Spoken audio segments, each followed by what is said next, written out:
Welcome to Vicarious Insights, the podcast where we deep dive into the world of disabilities. Today we have Kyra from RehabAid Exercise Physiology. And how are you? Good. How are you? Good, thank you. That was quicker than the first take, sorry. Could you give me like a quick thing on what a exercise physiologist is or does? Yep. So, an exercise physiologist is a part of the allied health world. We specialize in chronic disease, illness, and disability management. Specifically for us at RehabAid, we work with people with disabilities to manage fatigue and pain. And we are hoping to do this within at least 12 weeks of them seeing us.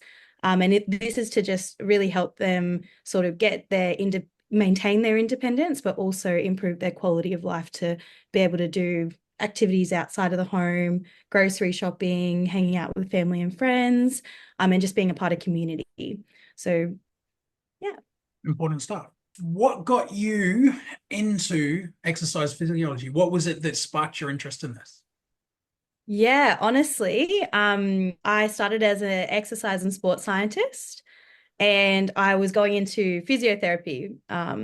But once I sort of finished my bachelor's degree, I wasn't sure. I didn't know where I wanted to go. I was thinking occupational therapy, physiotherapy, and before I made the big decision to sort of spend some money on a master's or a doctorate, I worked for a year. So I actually found a private clinic that was run by an EP, so an exercise phys. And that was just fluke. I just sort of wanted some experience in private practice and then working there for a year. So I was running like group classes for people with like chronic conditions, seeing people with disabilities in their home. So where the EP would write a program, and then I'd facilitate it as an allied health assistant. And yeah, I loved it. I loved the challenge. I loved that it was something sort of different and new every time I saw a new client. And yeah, it sort of steered me away from physio because I also had a physiotherapist working in that clinic. And whenever I oversaw what they were doing, it was really the same thing. So it was like knee rehab, hip rehab, shoulder, come back, knee rehab, hip, shoulder. Like it was just recurring. And not to say that that's really important. And the physios do an amazing job, but I just found a lot more challenge with my EP sort of appointments that I was kind of going to. So yeah, that's what led me into my master's degree, and I did that while working, which was awesome. So I was sort of getting both industry experience and then learning about the physiology of each sort of condition. So we went through like cardiovascular, metabolic, everything in the degree, but then I was sort of implementing it and I just knew that it was definitely the sort of career path for me. Yeah. Good way to do it. When you're learning it and you're doing your book skills and you're getting your street smarts from it at the same time, and you're sort of tying those neural pathways together. That's Yeah. yeah.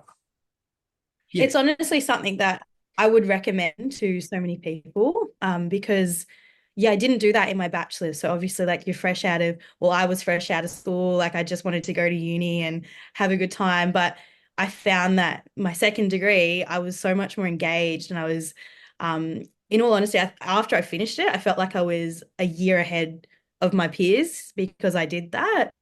But you don't always have the luxury, right, to do that as well. So I was pretty grateful that I had that behind me too when I finished up. So yeah. Yeah. Cool. Cool. Excellent. And so with you do a few different things. You've got a pretty broad scope there with what you're doing in the EP realm. Um, what would you say would be your main focus or the main focus we're talking about today? Yeah, so main focus, which I've sort of just fallen into as we were discussing beforehand, Yep. is disability management in terms of fatigue as a major symptom that up to like 60%, 70% of people actually report that they have fatigue as a daily symptom that they have, and how that relates to adherence to exercise. So in supervised sessions, so with us as EPs, PTs, doing our thing with them, and how much effort they're putting into that session. And then once we send them away with their homework and they've got to do unsupervised sessions, how does their adherence rate sort of correlate there? So that's probably my main focus now as an EP, is fatigue management for people with disabilities. Yeah. That's so with the fatigue management, I mean, a big one coming to mind is going to be someone with chronic fatigue, or well, that's the first. So someone that's got a specific disease, disease. Um, that's not the word, is it? Condition. Condition. Thank you.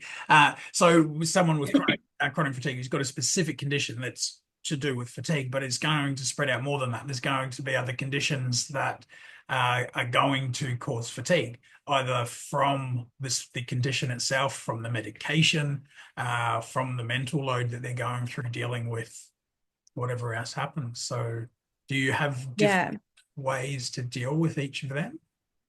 Absolutely. So fatigue is actually split into two kind of categories, right? So primary fatigue, which is exactly how you just explained it. It's from the specific disability or condition that they do have.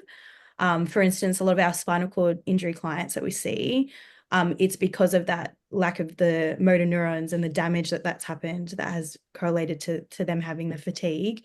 And then there's a secondary fatigue, right? So secondary fatigue can come from medications, can come from environmental factors, treatment that they may be undergoing. So yeah, there's sort of two different areas there. In terms of the exercise prescription, we look at it in those two different ways as well. So, okay, what type of fatigue is caused directly from their primary diagnosis? And then how can we sort of prescribe a safe and appropriate exercise program for them there? But then on top of that, we have to have a look at secondary. So that's why we're always wanting to know medical history, surgical history, medications that they're currently on, treatment that they're currently undergoing, so that we can kind of tailor it even further to be more individualized to that person. Yeah. Because really it's the general consensus is slow, controlled, safe prescription, especially if they're only starting out with exercise. But then again, yes, we have to sort of individualize that and understand, them as a whole with the prescription of exercise. Yeah. So it's like the more information that you're going to have will be given by the individual, then the better choice of tools you're going to have to use with them, Absolutely. which should then result in a speedier or more efficient pathway to. It should, yeah. But as we know, Yeah. yeah, it can be a bit of a roller coaster to try and understand. And that's sort of where like the adherence factor has come into play because, Yeah. as I mentioned prior to us jumping on here today, like there's studies that are coming out that if people have mental fatigue specifically, they actually correlate with exercise probably being worse off for them.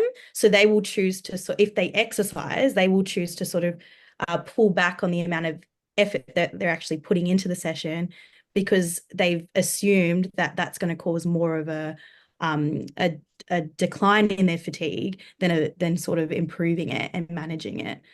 Okay. Yeah, so that's where it gets a little bit more session by session. We have to sort of understand what their fatigue levels are. We at RehabAid, we actually use some outcome measures to manage that. So we do a bit of a questionnaire to see between sessions how that may have changed. Because as I mentioned, there's the secondary fatigue that comes into play that can be different week by week as well. If we've got a lower level there on one week, we then have to sort of redirect the exercise program or modify it to make sure that we're keeping them adhered to that program as best as we can as well. Yeah. Yeah. Okay. And you're looking like, and if I'm comparing, I mean, apples and oranges, but if I'm comparing that to weight loss, you're looking at the big picture. You're looking at here to here rather than here to here, because it might have those big jumps, whereas in the long run, you've made that directional change where you're aiming for the weight loss or up with the fatigue management. And yeah. 100%. Yeah. Yeah. So it could even be day by day. Like I use a For one client, she likes to use a spoon analogy. So in her day, she's got 10 spoons. That's her highest level of energy. That's how we measure it. So we'll go in and go, all right, so what spoon level are we at today? How much can we sort of use? And she might say a 3 out of 10. So that session is going to look very different to how maybe she would say like a 9 or 8 out of 10, right? So yeah. Yeah. Yeah, I've heard a bit of the spoon analogy through Yeah, Facebook groups. I like it. It makes sense. It makes sense. How many spoons have you got left? Some days it's like you wake up and it's like I've got no spoons today. that's it. For me, from my perspective, I've got clients and and I've got myself as well. And there's what I know as a PT and the things that I've learned, knowing. And I have days today, like today, I went to the gym. It was shoulder day, and shoulder day is usually a great one. I get in there and I'm like, yes, I enjoy it, especially since I've had shoulder issues. Now I can actually get in there and do stuff. It's like, yeah, today I just wasn't feeling it. I was like, oh, okay. I got the main things done, and it wasn't on. And I know enough about myself to go, okay, if it's not on, I'll put in enough effort that I know that I've had a workout and it's not going to be a smasher. I don't get the good pomp. I'm not going to be impressed at myself in the mirror, but I've done something. So that's a similar sort of thing as what you're measuring with these clients as they come in, is going, what can we do with the energy levels and the fatigue levels that you've got today? Absolutely. That's exactly this.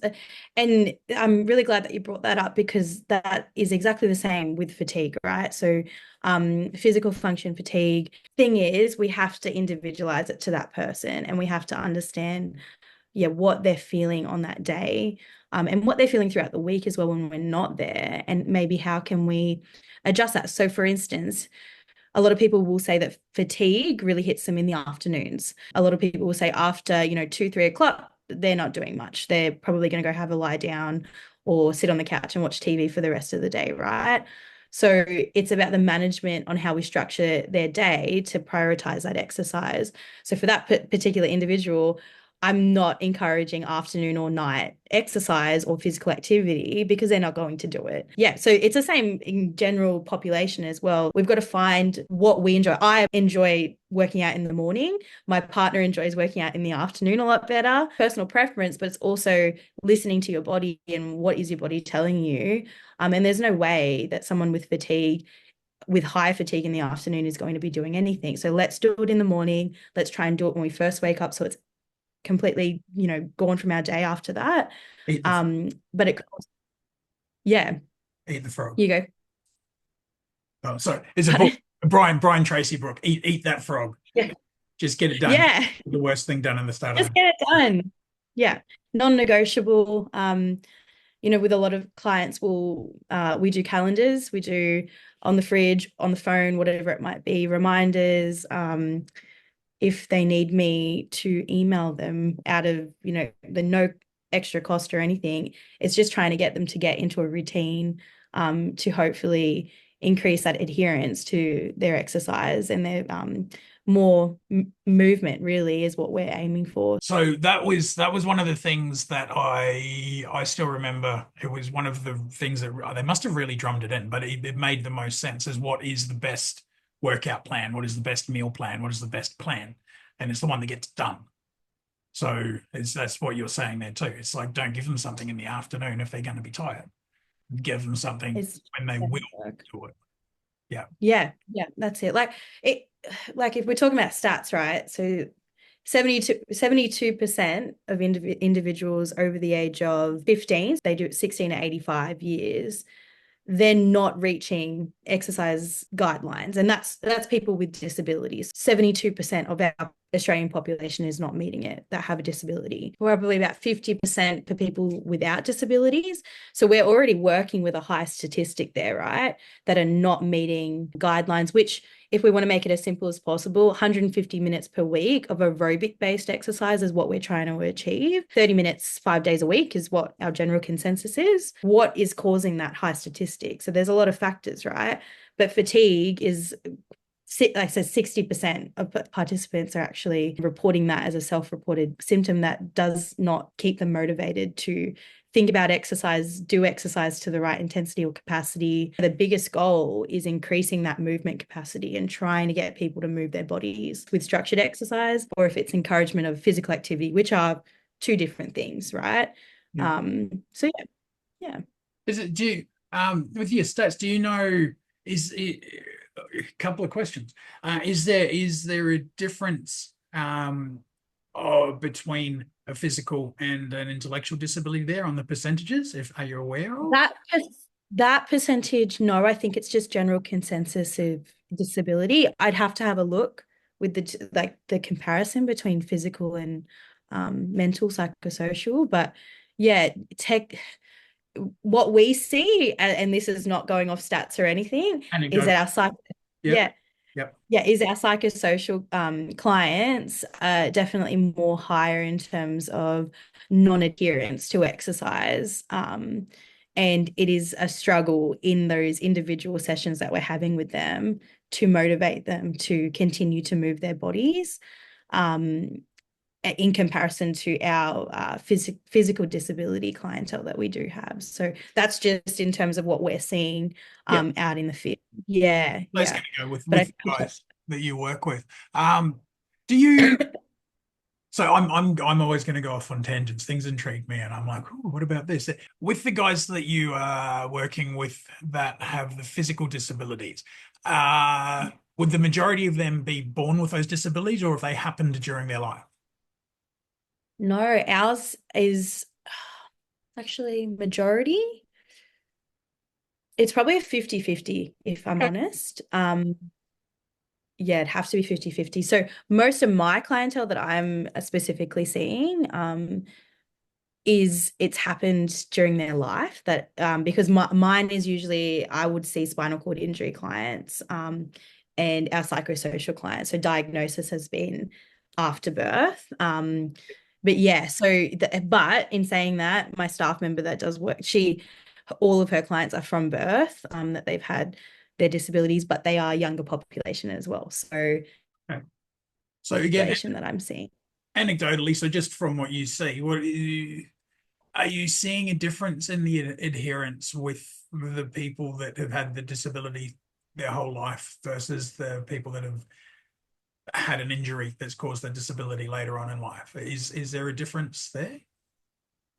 I guess there's a what I have noticed is because I've had a few of my clients prior to their disability happening, they've been very active people, surfers, runners, and then this has happened to them and they've gone, well, my life is over, like this is it.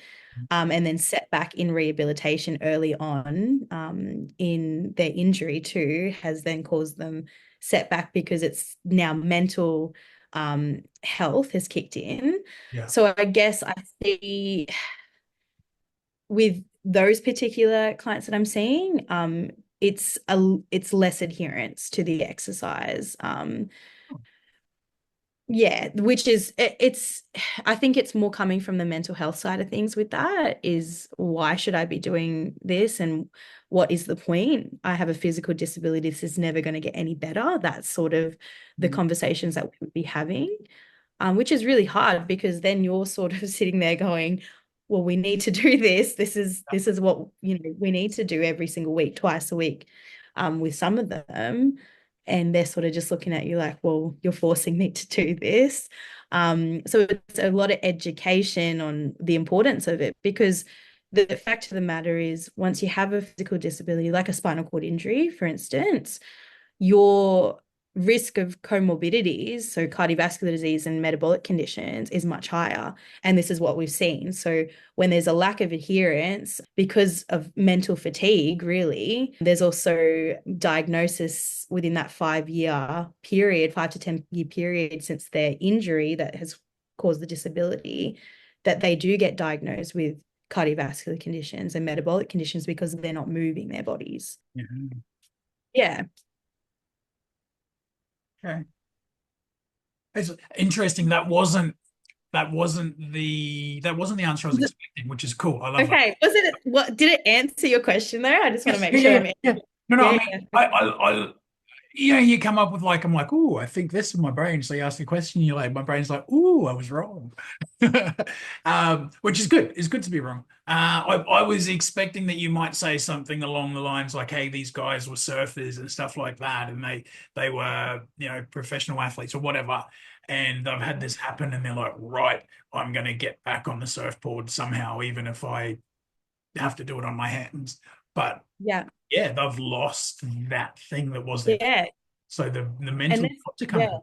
Yeah. Yeah. And this is the thing, like you see all the current affairs stories where that has happened and they're, 10 times better because they're so motivated to get back to their life and just grab everything by the balls and just go for it. But in all honesty, like in the clientele that I do see, I get them sort of 6, 7 years past their injury. And it all depends, I think, as well on that first rehabilitation process. So that 1 to 2 years where they have a spinal cord injury and they're like, this is the time that, you're going to get, if you do all of this rehab in the next 2 years, you're going to be able to walk. And they're really full on trying to motivate this person, trying to get them doing daily rehab and really intense rehab. And I find that I get the ones that are, 6, 7 years down the track and they've had a bad experience in that first couple of years with their rehab. And that sets the tone in their mental health going, well, I went to a physio and something happened and it set me 10 steps back. And now I'm never going to be able to walk again. So why should I exercise? And that's, where I get them. And it's like, well, no, let's look at it from this perspective. We're trying to prevent other chronic conditions where you have to be on more medication, where you have to, have more carers into your home, showering you and helping you. Like this is where I want your mindset to be, and trying to keep them on a track where it's like, well, I can live a life with my disability and it's okay. Because they've had very like disappointing results in the first couple of years that they've had it. Yeah. So you've got I'm sorry, this is the way that my brain works. So you've Okay. almost have like a fridge full of magnets, and each magnet is like the potential bad thing that can happen if they don't exercise, and you want to be asked getting them to like, how many of these magnets do you want to remove from the fridge? Like, Yeah. you got 20 of them there now. We do stuff now. We can remove some of those magnets. I don't know why magnets came into my head, but that's what that's Yeah, no, that's not good. sorry. I'm going to use that because that's like the perfect explanation of that, right? Is people think that we're, as EPs, we're looking at trying to manage their condition, which we are. But Yeah, like I spoke about, there's secondary things around that we're really trying to prevent and control yeah, through power of exercise. I mean, if that exercise was in a pill, everyone would be popping it every day. oh yeah. Make it easy, but it's not, right? So this is where we're trying to come in and really help with that lifelong management of people with their disabilities and getting them to understand, in 10 years' time, you can be here if you want to be here, and you can not have that heart condition where you have to, go and take that 5 different medications to control and keep you up and happening if we just got this sort of adherence to exercise, right? And managing your fatigue. And yeah. It's that again, another picture. It's like when you've got that fork in the road, you can go left or right. And then Yeah. you get to the next road and you can go left or right. And you go, and then your next one you can go left and right. If you go all the way left, 20 forks down the road, it's going to take you a long time to get back to right. Or did that picture come? Sorry, audio people that are listening, and it's like you can't see my hands. My hands probably anyway. Up, back. No, yes, 100%. Yeah, that's exactly right. It's prevention and management of their current condition, and how we can keep them motivated to continue moving. Yeah, yeah. Keeping that up. Back to what you were saying about the like within the first couple of years. Do you think that, again, this is going to be anecdotally, but from what you've seen, do you think that is them setting the bar too high or too low in the first couple of years? I think it is setting the bar high as the individual, they are, but it's also the fact that we know the research, right? So physios and EPs, when we get someone that's just recently had an injury, if it's through motor vehicle accident, whatever it might be, we know that stat that in the first 2 years, it is so important for us to, get them doing the right, safely prescribed rehab program to get them to a certain stage. And it usually is around walking and movement, right? Where can we get you as close to where you were prior to your injury? Yeah. And I think, unfortunately, from the practitioner as well, we're putting a lot of pressure on that person because we know those statistics. And Yeah. that's so natural because we do want them to get back to where, they were or as close to. And I think that definitely mentally sets the bar quite high for these people. Because there's a lot of success rate too. There is a lot of success if someone's doing the right rehab program in those first couple of years and doing all the right things to, get their body stronger and moving. But some individuals it doesn't happen for them, right? Yeah. So yeah, I do think that it's the setting the bar high for the individual is, but it's also us as sort of practitioners because we know that research is so strong there that we just want to sort of give them as best chance as possible. Um, yeah.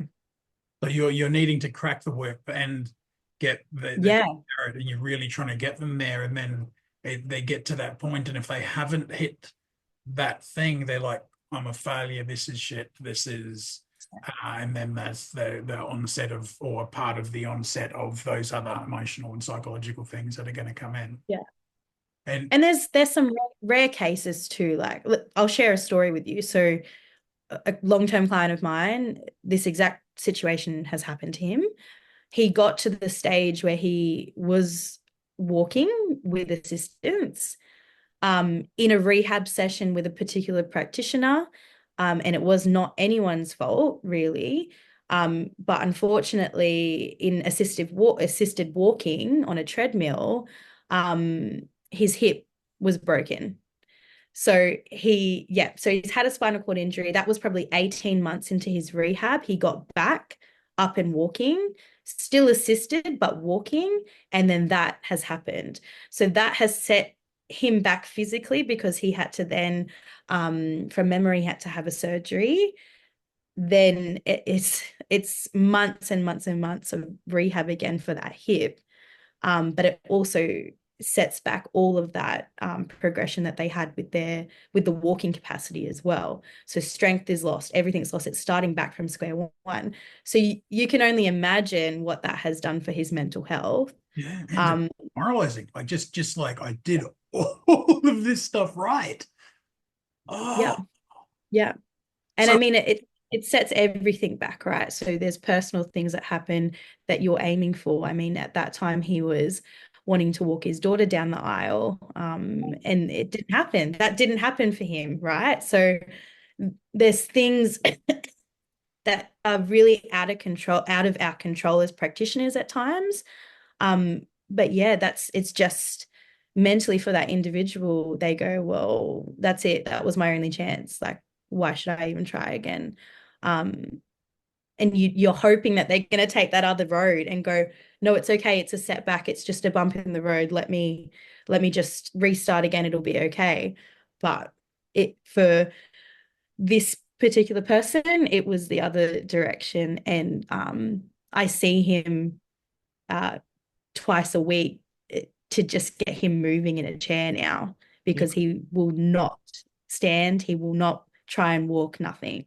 is it Um, that even yeah. that all of the other stuff aside, that extrinsic motivator being the walking the daughter down, that's if that's gone now, that's gone. And if that was Yeah. like he was holding on to and helped push without that, then I can see oh yeah. So how was it like? If I don't know if this is asking too much, is this like was it he was walking and he slipped and the land broke the hip, or No, was no, no. So it? So this is where it gets really interesting, right? So practitioner, so there's two practitioners. So when you're doing walking rehab, it's usually on a treadmill, and one person is doing assisted lifting through the feet and placing of the feet as that person's walking on the treadmill. Yeah. So it was just the movement of the movement of the foot coming off and then onto the treadmill, and obviously the strength in his legs were probably not where they needed to be. And that already puts a lot of risk and pressure into that joint. And it might have just been the direction in where the foot was placed on that walk. So that's how it's happened. So there was a fracture done into the hip, and that Okay. impact can cause it. It really could be so many different factors, right? But this is what does happen sometimes, and it's usually a really rare thing. But yeah, that happened to him. So yeah, That's yeah. So on with what you're doing, obviously, yeah, you've got a few pieces of paper saying like you've learned a lot of stuff. Um, yeah, and a lot of that's going to be the physical stuff. Working in with this, a lot of that, there is going to be a lot of psychology and a lot of that psychological, especially when you're dealing with fatigue, because you've got to be yeah, working on their mindset. You've got to be working on things that are all in here, um, and or even if they're not all in there, their reactions to what their reactions to are in here. Um, yeah. so how much what's my question? How much psychology are you needing to apply? How much do you feel, or how much have you had to learn to do that?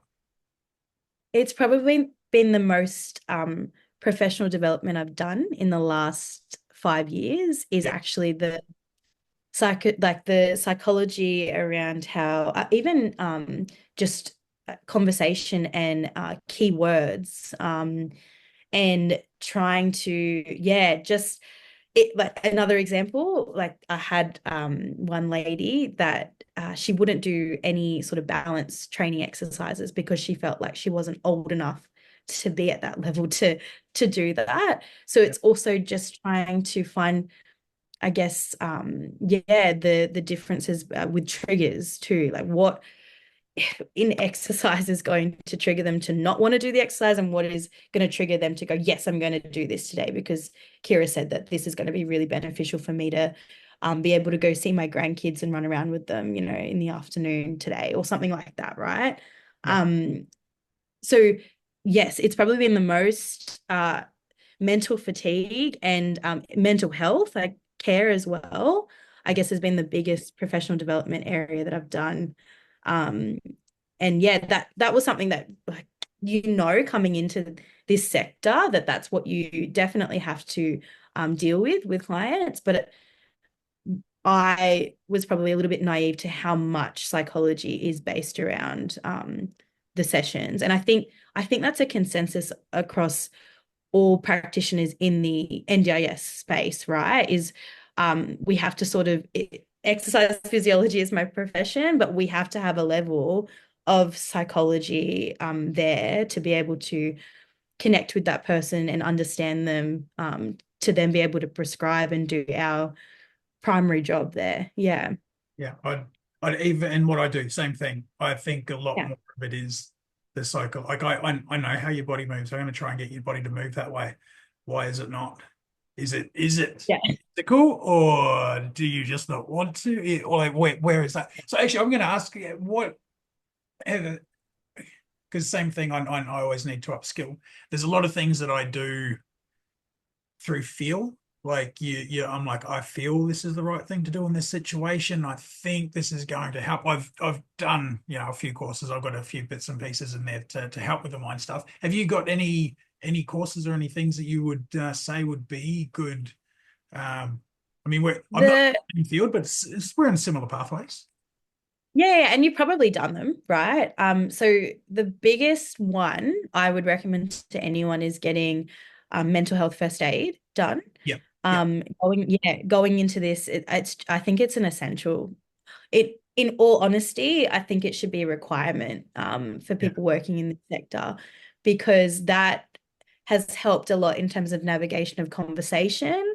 And because you would know it doesn't just end in those appointments, it's outside of those appointments, where they have your contact details. If they're having an episode where you're the most trusted person for them, what are you going to say in those conversations, right? That's going to be relevant and also help in that situation. So Yeah. that's probably the number one thing that I would recommend for anyone. And when I have students, that's the number one thing I actually recommend they go and do as well. Yeah. And the second, and just make, because that's a yearly like renewal, which I have to also book in. It's just reminded me. So that would probably be the biggest thing. I think actually. Um, is it? Yeah, it's within the last 12 months I did mine. Yeah, because I've Yeah. one of my clients sparked me to do it. I realized that I'm like, there's something I need to do for you. I don't know what it is. And that I asked someone and they said, so their first thing they came, this is do mental health first aid. So I did. But that might be about 8 months now. Yeah. So sorry, the other one is what else did I do the other day? It was sort of like a miniature course on that, I'm pretty sure, but I have to get the name of it. But the other thing that I would recommend to everyone is going through I think it's like the I don't know if it's my governing board or it's all overall, but the NDIS like orientation. Yeah. Um because that's renewal. That's like new information. Same information, but new information every year. And I feel like in the last maybe couple of years, they've really sort of added more information on that mental health related things. So that would also be the other thing that I would recommend as to sort of non-negotiables coming into the disability sector for people. Yeah. Yeah, cool. That's cool to know about that being updated. I might have to go. Yeah. The module's updated, like if there is anything that comes up, they pop it in every year as a new thing. It'll be mostly the same, but I've just noticed that the mental health side of things has been a little bit more updated. It's the Yeah. same thing. Sometimes when you go back and you even the same information, you learn it differently because you're older, you've got more experience, or you've got somebody that has made you look at something differently, especially in this world. You're like, oh, Yep. that would help them because of this, this, and this. It's like, you know what, I heard that and I didn't discard it, but haven't used it. Now I'm rehearing it. That's something I can apply specifically for Wee Johnny. There's no wee Johnnies. I don't know any wee Johnnies except for the jokes.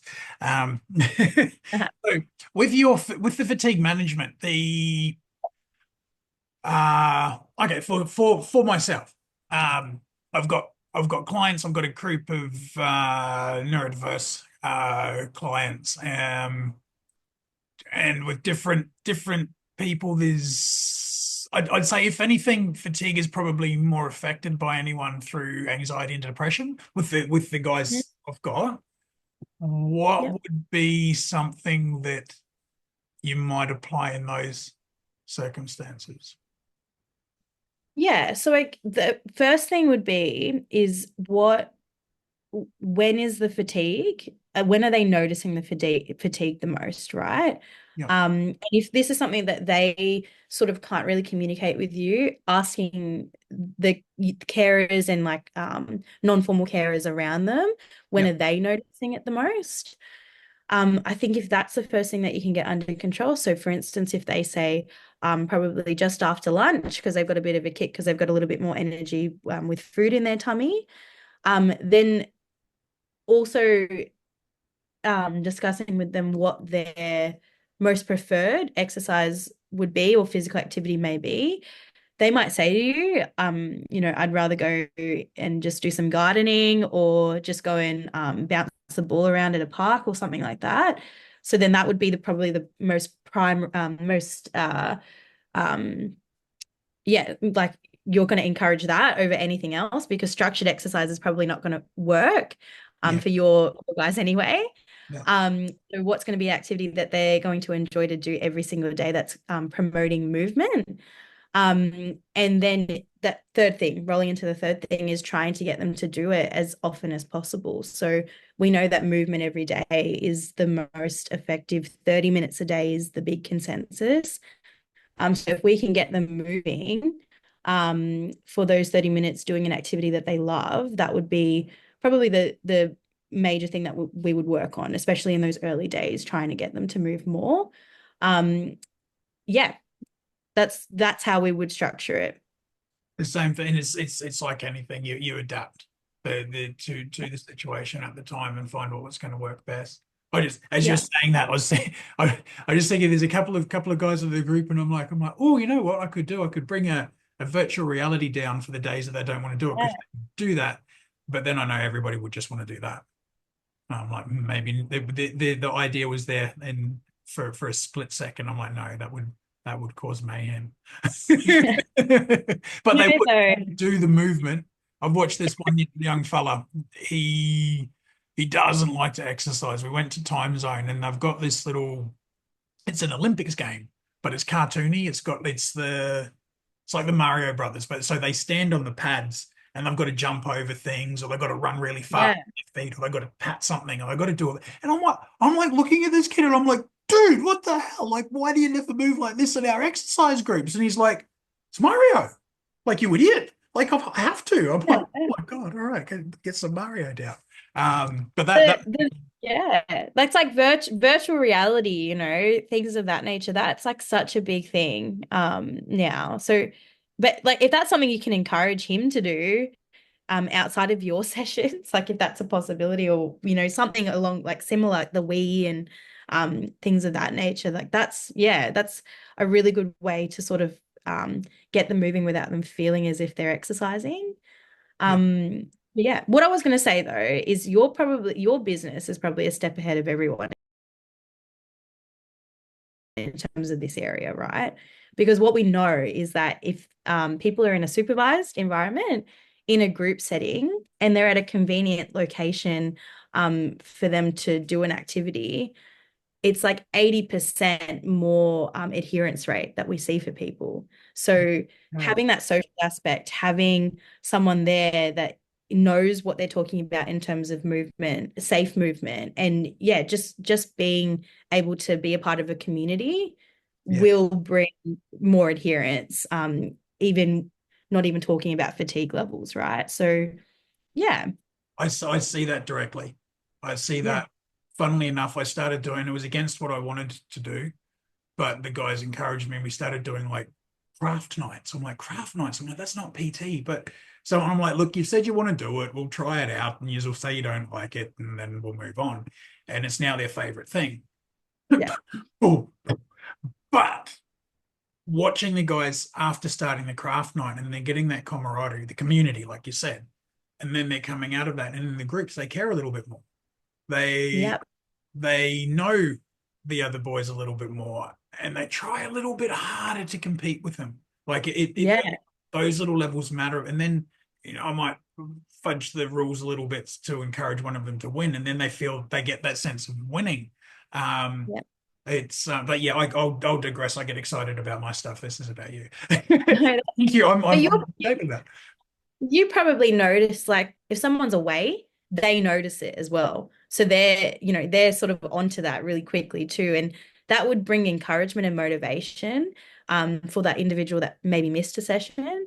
So that when they come back, you're probably like, you noticing that they're sort of going up to that person and going, oh, why weren't you here? Like, you know what I mean? And being a bit more caring in that factor too. So Yeah, that's going to help with adherence as well, and keeping someone motivated to come back to that group. So yeah. yeah.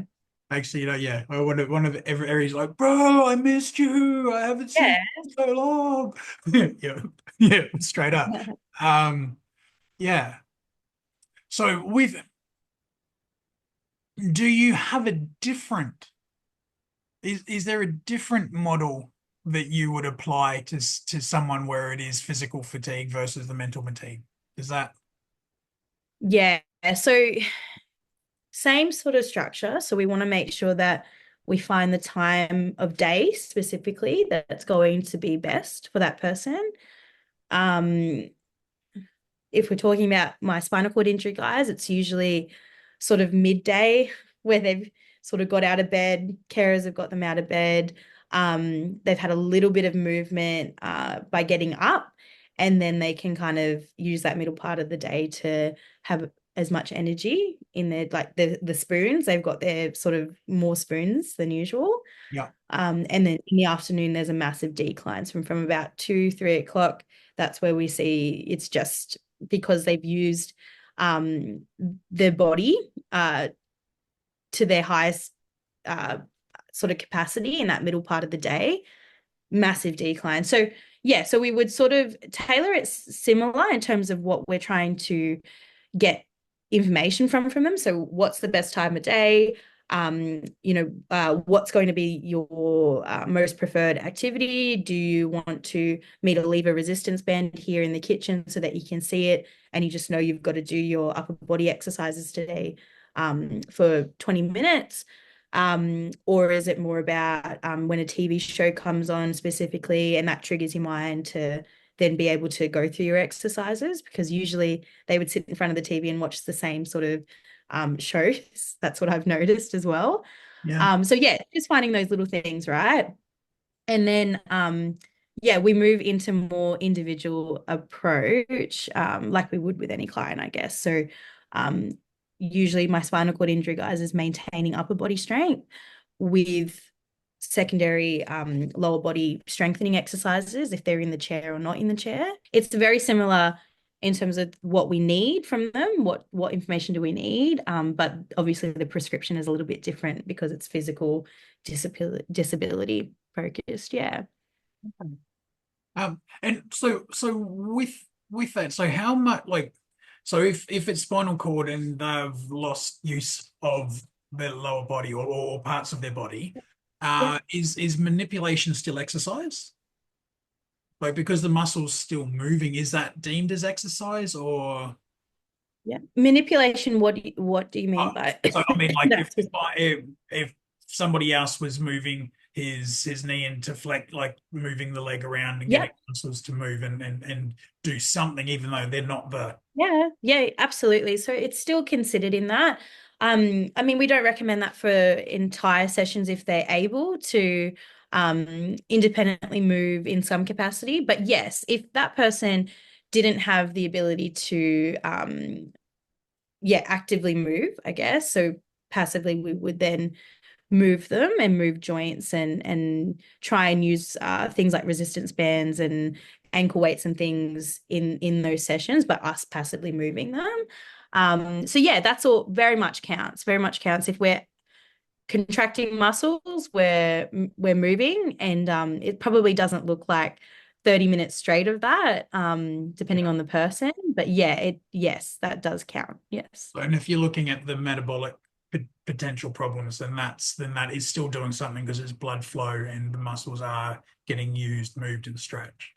Yeah, absolutely. And I mean, using different sort of ways of contracting muscles too. So concentric, eccentric, but also isometric. We're more than likely doing all three of them in a session too. So yeah. Okay. Okay, cool. And yes, sorry, passive was the word that I was thinking of. Cool. Yeah. Manipulation, that's where they're like popping backs and stuff, isn't it? Yeah, yeah, I didn't know if you meant that or That's not what you yeah. mean, Jace. I can see in your face, and I'm like, what did I get wrong? Oh, yeah, wrong word. Sorry. No. If we're talking about the goal of fatigue management for adherence is to improve movement capacity and really trying to get them to meet sort of those guidelines of 150 minutes per week of exercise in their own way, so individualized to them, Yeah, and understanding that, yeah, the I guess the psychology around it is that yes, people will think to themselves, well, I'm already fatigued. Why am I going to exercise to make me more fatigued? But really, if we're doing that if we're doing a safe and structured exercise program individualized to that person, over a long period of time. So we always say we have to give it 3 months to get the effect of the exercise program. And this is when we talk about structured exercise, right? yeah, So it takes 3 months for them to start to feel and see different results and achieve some of those goals. yeah. So it's also about, yeah, just trying to get them motivated to stick there for the 3 months, because a lot of people, and this is in general, it's kind of tenfold with people that have disabilities that fatigue is a primary symptom. But a lot of people will just give up because they're not seeing automatic results within the 1 to 2 weeks, right? So Yeah. it's a lot of that psychology and that education like we spoke about to try and just get them there to feel and see those results. And it's a proven in our research that fatigue can be managed through exercise. As I mentioned, like with our cancer patients that we see, um, it's the only form of, I guess, treatment that actually helps with fatigue management. There's no medication strong enough. There's no treatment strong enough across a lot of our conditions and our disabilities that we see. Exercises and physical activity is the main form of, I guess, treatment for fatigue management. What is a pearl of wisdom? What are some pearls of wisdom that you might have for viewers, other ex-phys or people with disabilities? Doesn't have to be specific to what we're talking about. Just what's some pearls of wisdom that you just think Yeah. people need to know? I think so. We have a high percentage of people that are not regularly exercising, right? So I think that disability, no disability, and is wanting to start exercise is find the most enjoyable thing where you're moving your body and do it every day. Yep. If that's, yeah, if that's, gardening, or if that's doing, I don't know, like if you enjoy doing 10 squats every hour or something like that, that's probably the main thing I want to encourage to people. And it's finding what that person, or, if you are the person, what you enjoy and like. Because movement shouldn't be something that is feared by people. And unfortunately, that word exercise is a scary word. But if we change the perspective of movement for life and movement for, for you to go and go to the movies once a week with your friends without being in pain or whatever it's going to be, that's where we can kind of get those statistics down of non-adherence to the guidelines of exercise, which is what we want for the health of the person, for the burden of disease, for, we want it benefits everyone in the community, right? When you're a healthier version of yourself. Yeah. Oh, definitely for me, I sing when I exercise. So I don't know if that's actually better for everyone else, but well, you've cut out. Yeah. The poor Oh, people, did I? Yeah. the poor people on Oxenford Lake. Once the endorphins kick in, I don't care. I'm singing my songs. That's just how it is. I get some weird looks, but There's, you're good. if that's yeah, if that's what makes you happy and that's going to keep you walking that lake or running that lake, just go for it. It all comes together. Why are you doing that, Jason? Oh, it's for my lung capacity. Yeah. Um. Okay. Now, Yeah. did you did you have any special deals or offers that if anyone drops insights to you that you might be able to help them out with? Absolutely. So, for anyone that's new to RehabAid, we always, no matter what you're coming in for, it doesn't matter if you're under funding for the NDIS or whatever it might be, every person that comes through will get a free initial assessment. So that's 60 minutes. You're saving about $250 by doing that with us. And it's really just to make sure that we're the right fit for you and you're the right fit for us, because it doesn't make any sense when I hear of people going to practitioners and they're spending so much money, because we do cost a bit to come and see because we are specialists in our area. And they have no connection with that person, and then it's just a win for everyone if we do the free initial assessment for everybody, and then we know that we're the right person and for the job for them, and they feel comfortable with us, and yeah, it's just going to help with all of that motivation and yeah, everything at the start that's a little bit scary for people. If you're comfortable with us, yeah, you can get a free initial assessment, and that is in the home. We can meet at a pool for hydrotherapy, at a park, really wherever is convenient for that person. So that's the luxury that we have. We're mobile based. We go wherever the person would like to meet us. Okay, that's really I like that. Yeah, I like that for a few reasons. I like Yeah. that it's not just come to me and it's free. You'll go to them, it's free.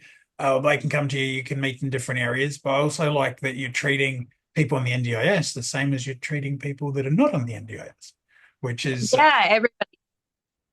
you hear some horrible things about that. I hear some funny ones. Yeah, no, Yeah. that's really cool. And then I know you've got a bit of a network too. I met you at one of your networking events. So Yeah. if you do feel that maybe they're not the right fit or somebody's better for what their needs are, then you can refer out to them. So that's the reason I really like started that Facebook group. So it's for NDIS providers and small businesses in Southeast Queensland. So it was really to connect the providers, but yes, exactly. So we have like a private directory within that space too. So if I meet someone specifically and they would like to go on that private directory, it just allows, that's a big area, Southeast Queensland. So if any clients, are coming to us and we're not in that location, or there's someone that might specialize a little bit more with what they're trying to achieve, we've got that sort of networking there where we can refer them to the right EP, nurse, PT, OT, whatever it might be that they need. Yeah. Cool, cool. I meant to email you about that too. I will email you about that. Um, Okay. yeah, awesome. And so contacts for you, what's the best? So if anybody's heard what you've talked about, likes what you've said, wants to get in contact with you, what is the best way to contact you? I'll write this down. They'll be able to see it, not just hear it. So I'll put it in there. Yep. So I'll start like website. So it's www.rehabaidex, just letter X, physiology.com.au. That's where they can actually book the free assessment as well. So that's start with that. But also phone number is 0410 676 057. And email, we might pop that in the description. But yeah, either phone or email. They can give me a call anytime. And if they're a little unsure, always happy to answer some questions over the phone first and discuss things before we book that free initial in. Yeah. Cool. Cool. Love it. And yes, I'll put the links will be there below. They'll be on YouTube and Spotify and all of those things. Final thoughts are we're both in the space of, trying to get people to move their bodies. And I guess like I've spoken about for the last hour, like I'm super passionate about getting people to move, but continue to move as well, and adhering to that physical activity and that exercise that they definitely want to have in their life.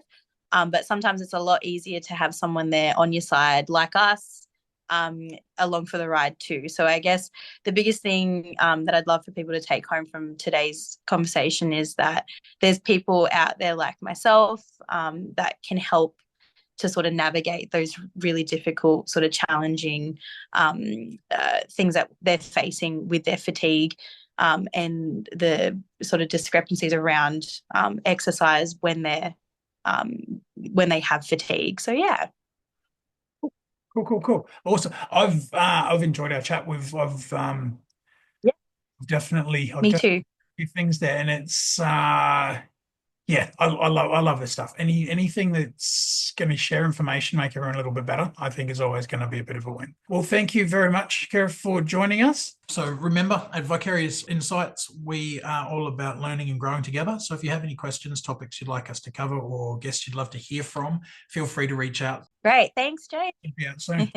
Thanks for having me. So thank you for tuning in. We'll catch you on the next episode. Until then, keep learning, stay inspired, and let's continue to make a positive impact together.